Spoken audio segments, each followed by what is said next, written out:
প্রিয় হাজরিন, তাকওয়ার লেভেল যার যত সুন্দর হবে, আল্লাহর কাছে তার দাম কত বেশি হবে।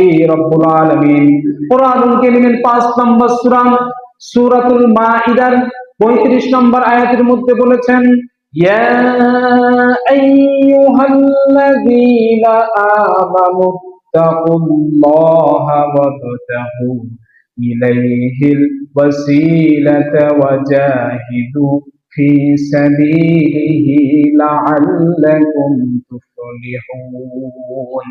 আল্লাহ তাআলা উক্ত আয়াতের মধ্যে বলেছেন, ইয়া আইয়ুহাল্লাযীনা আমানুত্তাকুল্লাহ, হে ঈমানদারগণ, হে বিশ্বাসীগণ, তোমরা আমি আল্লাহকে ভয় করো।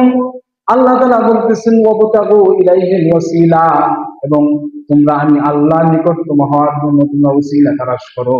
আল্লাহ তাআলা পরে বলতেছেন ওয়াজাহিদু ফি সাবিলিহি, এবং আমি আল্লাহর সন্তুষ্টির জন্য তোমরা জিহাদের ময়দানে যাও। যদি তোমরা আমি আল্লাহর সন্তুষ্টির জন্য এই সমস্ত কাজ করতে পারো, লাআল্লাকুম তুফলিহুন, তাহলে আমি আল্লাহ তোমাদেরকে সফল করে দিব। সুবহানাল্লাহ। প্রিয় হাজরিন, আমরা বর্তমান যেই কাজই করি না কেন, এই কাজের পিছনে আল্লাহর ভয় থাকতে হবে।